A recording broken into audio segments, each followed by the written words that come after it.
In today's video, I review one of the most triggering videos you would have watched in a while. Roll the titles. For the record, I'm done trying to make y'all comfortable. For the record, you ain't trying to grow, then it's done for you. Hey everyone, welcome back to the channel. As always, just a quick reminder that I'm now offering the SIBO organic acid stool test and consult via my website. So if you have any health or digestive problems, then consider taking these tests, as they will provide a lot of very detailed information upon which you can start making informed decisions and then start getting your health back on track. And on that bombshell, to the video. Hello everyone, welcome to another video. I've been meaning to make this video and talk about this subject for months now. Today I want to talk about how to transition from a plant-based vegan diet to a regular, more balanced diet. I look forward to this. I'm an open-minded kind of guy, so maybe Yovana or Yovana or whatever she's calling herself now has some fresh insights into health and digestive health that the rest of us are missing. So let's see what she has to say. Today, I'm going to talk about my personal experience.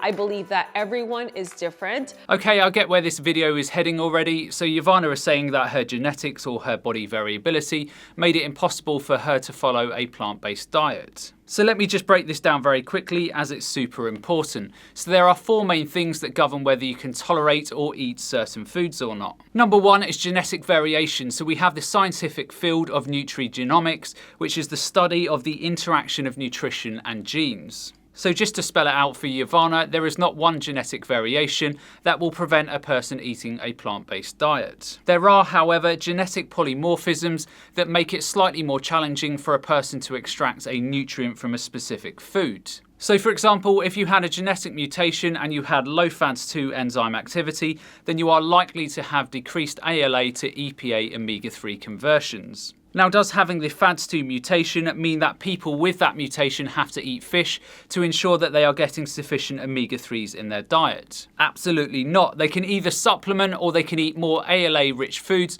to bring up the amount of ALA converted in their body. So from the genetic variability standpoint, Yovana has no credible argument to stand on. Number two, the second area that can massively impact on whether a person can tolerate plant-based foods, or any other foods for that matter, is the diversity of bacteria in their microbiome, and that is predominantly located in the colon. So an average healthy person will have 600 to 1,000 species of bacteria in their colon. Massively erode this diversity because of antibiotics, other medications, poor restrictive eating patterns or poor diets to name a few, and you are going to run into issues. If you hypothetically have only a few hundred species of bacteria in the gut, then anytime you load the gut up with fiber or carbohydrates, they won't be fermented correctly, and this can start triggering all sorts of issues such as gas and bloating, constipation, food intolerances, and also sensitivities. Again, does having a low diversity of bacteria in the colon mean that a person can't follow a plant-based diet? Absolutely not. You simply repopulate the gut using things like fermented foods and resistant starch, and hey presto, you stop having the issues in the gut when the fibers hit the colon. So for point number two, Yovana does not have a valid argument. Number three is infections in the gut, such as SIBO, C. difficile, or H. pylori. So Yovana had a SIBO infection, which basically meant that she had an abnormal accumulation of bacteria in her small intestines where they shouldn't have been. All that would have happened is that when she ate more fibre-rich foods, they would have been heavily fermented by the bacteria in her small intestines, and this would have generated a lot of bloating, gas, pain, and things like bowel movement irregularities. Now, for the vast majority of people, this is something that can be resolved in a matter of weeks or months using antibiotics or natural antimicrobials. It certainly isn't resolved by crazy fad diets or cleanses that Yovana put herself through. Over the last 3 years, I have seen a lot of people with this type of problem, and I would say that upwards of 70% of the people I see are high carbohydrate, high fibre diet types of people. I have yet to meet a person who couldn't maintain a plant-based diet while fixing their SIBO infection. Now let's give Yovana the benefit of the doubt and say that she was an ethical vegan. And let's also give her the benefit of the doubt and say that she did everything in her powers to correctly treat SIBO, and her infection was so severe that she had to incorporate animal products because of her severe debilitating pain and bloating. I have a question for her though. SIBO is an infection, so you remove the infection from the gut and you fix the underlying issues in the gut that enable the infection to start, and you have got your digestive health fixed. If she did all of this, this, then why as an ethical vegan would she not go back to a plant-based vegan diet? Plant-based vegan diets do not cause SIBO. Antibiotics cause SIBO, microbiome problems cause SIBO, gut motility issues cause SIBO, other medications cause SIBO. Plant-based diets, however, do not cause SIBO. So again, Yovana has zero argument here. Number 4 is the immune system. So certain people can develop autoimmune diseases that can be exacerbated by eating certain foods.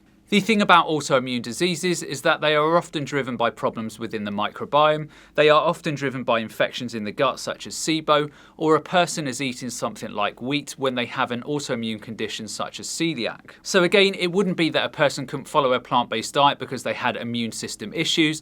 They would just simply need to try and address their issues in the gut or other problems driving the immune issues that would make their disease processes significantly easier to deal with. Now, I don't care if Yovana wants to eat meat, that's the choice she makes. But she creates a problem for herself when she says things like the vegan diet did this to me, or that she tried everything to fix the issues when clearly she didn't even do the basics, and then lies about it to suit her own bias and agendas. And this nonsense that she is spouting that we are all different is absolutely absurd. How many primates have you seen in the wild that can't eat the same foods as all of the other primates around them because they have severe gastrointestinal issues such as SIBO? If plant-based diets were the issue, then no primate could live off plant material alone. Anyway, let's move on.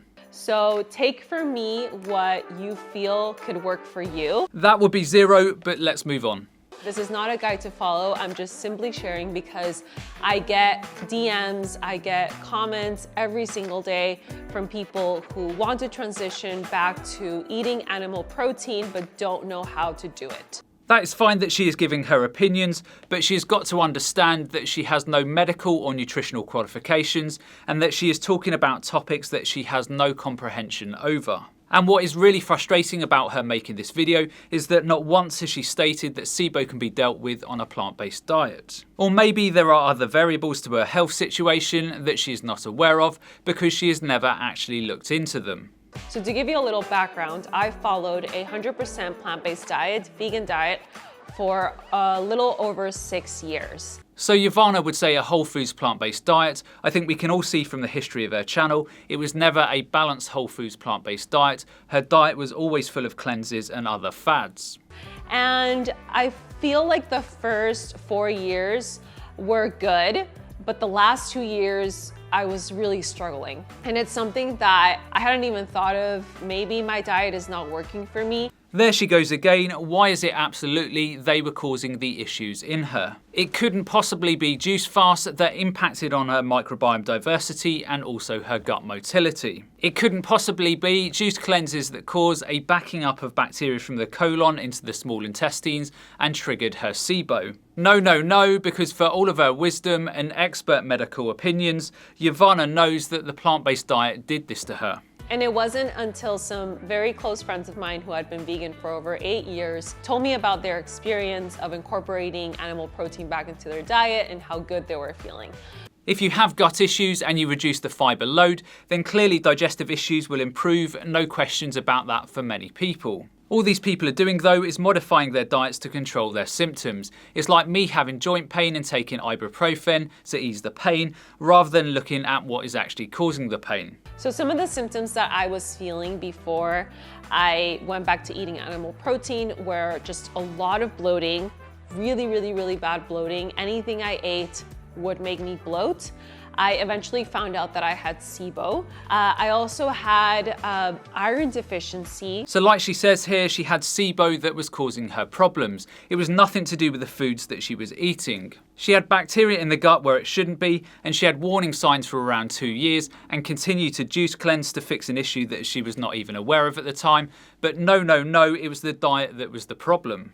Almost a year, and it didn't matter how many iron supplements I took, I was deficient. So I was borderline, I was basically anemic. Okay, so iron deficiencies and SIBO cases are very common. Basically, the small intestines is where you're supposed to digest and absorb the nutrients from your diet. When you have high amounts of bacteria in the small intestines, it inhibits the rate of absorption of certain key nutrients. So again, it's not the diet that was the issue here. It's not like her body couldn't extract the iron from her foods. It was the fact that she had bacteria inhibiting the process. I also had some hormonal issues. I had irregular periods. And another thing, this is more aesthetic, is that my hair was so thin. My hair was falling out. It wasn't growing. And it's really sad because towards the end, I got to a point where I went to buy wigs. So you have bacteria in the gut that is inhibiting the absorption of nutrients that, if the body doesn't get in the necessary amounts, will cause hair thinning and menstrual cycle issues. And at no point did she go and speak to a healthcare practitioner during this period. The answer was simply to buy a wig. Seriously, I went to buy some wigs because my hair was so bad, and I was so ashamed to show myself and my hair on camera. I used them maybe once, and then the other ones I didn't end up using. But yeah, so that's a little bit of the background. No, that's the little bit of the background that you chose to include. You have omitted so much information that would have enabled you very simply to deal with a SIBO problem and maintain a plant-based diet. But no, it was definitely the diet according to Yovana. It took me around 6 months of thinking to reincorporate animal protein into my diet until I finally did it. Objection, Your Honour, there is nothing about meat that will help you cure SIBO any differently to following a plant-based diet. So I started with something very simple. I started with collagen. And for me, collagen was really easy to start with because it wasn't an actual physical food that I was eating. So I started adding it to my smoothies or just drinking it by itself with water. And that's how it started. Oh, you mean the collagen that is made by breaking down dietary proteins into their constituent amino acids. I personally had SIBO and never needed to take collagen, and no person that I have ever helped cure SIBO needed to supplement with collagen. I have no idea what her point is here. So I started with that for about a month, I want to say, and then I started with bone broth. Another very easy thing to start incorporating because, again, you just drink it and that's it. Again, drink bone broth and some of the proteins will be better absorbed into the body rather than the fibres because of a SIBO infection. But hey, here is a notion, fix the SIBO properly at this stage and then you don't need to drink bone broth and you can remain an ethical vegan. So I did that for, I want to say, a couple of months, and as I was feeling more comfortable and just warming up to the idea of incorporating animal protein, that's when I decided to incorporate eggs. Eggs are clearly more digestible than some plant-based foods, but it's the same issue again. Fix the SIBO correctly and then you don't need to eat eggs and then you can remain an ethical vegan. So the first day I ate eggs, it was just, I made a decision. Honestly, I just said I'm gonna do it, and I cooked eggs and I ate them. I honestly was never like a huge fan of the yolk part of the eggs, but I just ate it even before I was vegan. And then a couple of weeks later, I incorporated fish, and fish was fairly easy for me to incorporate because I had been learning about the omega-3s. I had been learning about the benefits for our brain, for our health, the healthy fats. And honestly, at this point, I already knew that I had SIBO.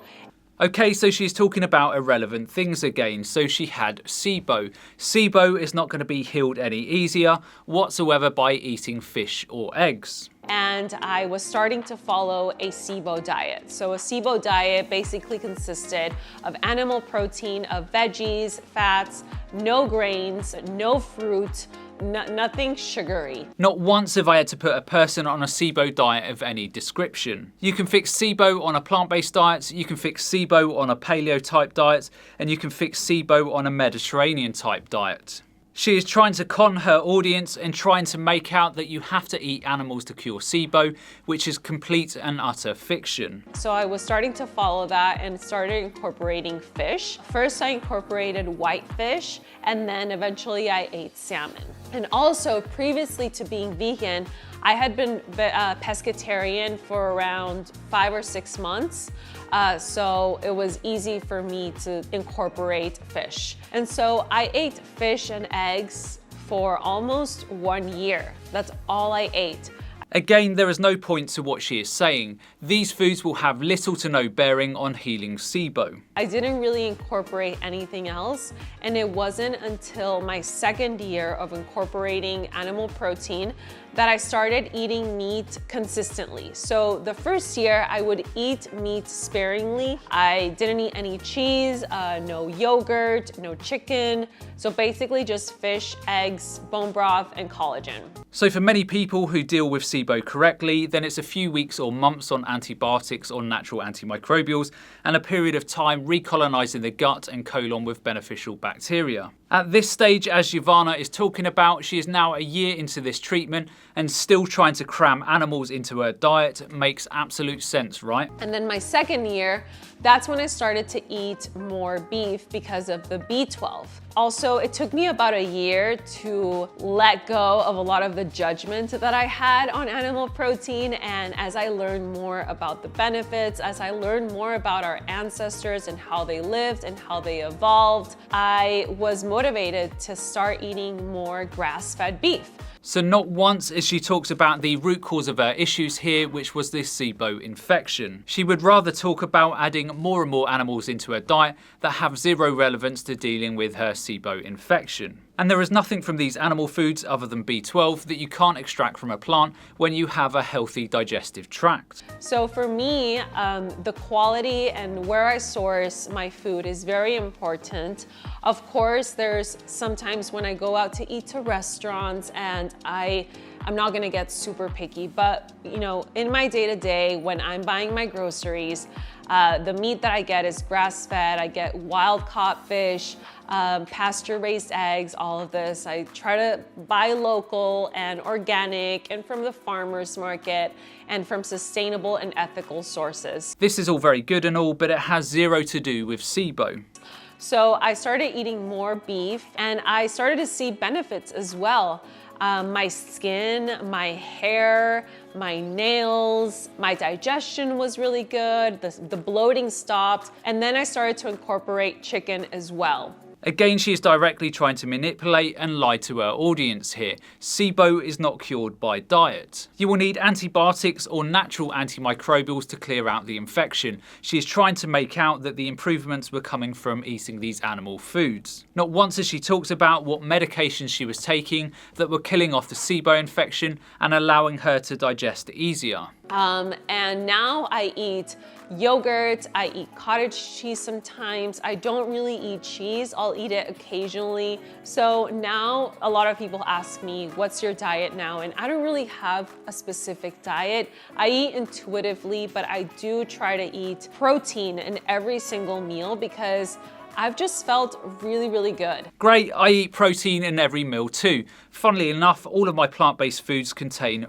protein. And I feel like this is just part of the journey for a lot of us. Eating plant-based taught me so much. It taught me to eat more veggies, eat more fruits, and now I've combined it with healthy, good sources of animal protein, and I feel really good. I'm glad that she is feeling really good, but the main takeaway point here is that she could have done all of this while eating a plant-based diet. She could have fixed the SIBO on a plant-based diet, she could have got all of her nutrition on a plant-based diet, and she could have certainly fixed her hair on a plant-based diet. Unfortunately though, one of the main things that a plant-based diet can't cure is stupidity. My hair, you guys, my hair has grown back and I'm so happy for that. I feel like I'm in a good place right now. And I want to have a family, I want to have babies, you know, I wanted to fix my hormones, and I'm still working on that.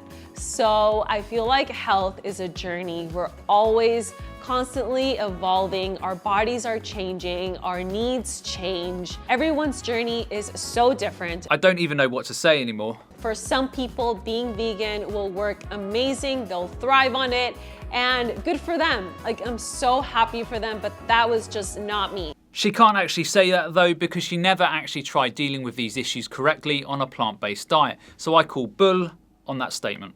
And for me, it was really important to be honest with myself and put my health as my #1 priority, because without health, we don't have anything. I think that everyone should have that mindset, but I think that most sensible people today know that you can absolutely be healthy on a plant-based diet. Diet is not the be-all and end-all, and unfortunately for some people, they will still have health issues regardless of their diet. Share this video if you know anyone who has gone through this or is going through it, and if you have gone through it, Please share your experience in the comments below. Please do not share this video until Yovana has an honest conversation with her audience and discloses all of the variables in SIBO issues and how she actually treated her SIBO infection. Her diet of eating animals was certainly not the cure. So that's the end of today's video. I hope you all enjoyed, and as always, remember to look after your body because it's the only place you have to live. And I'll see you next time.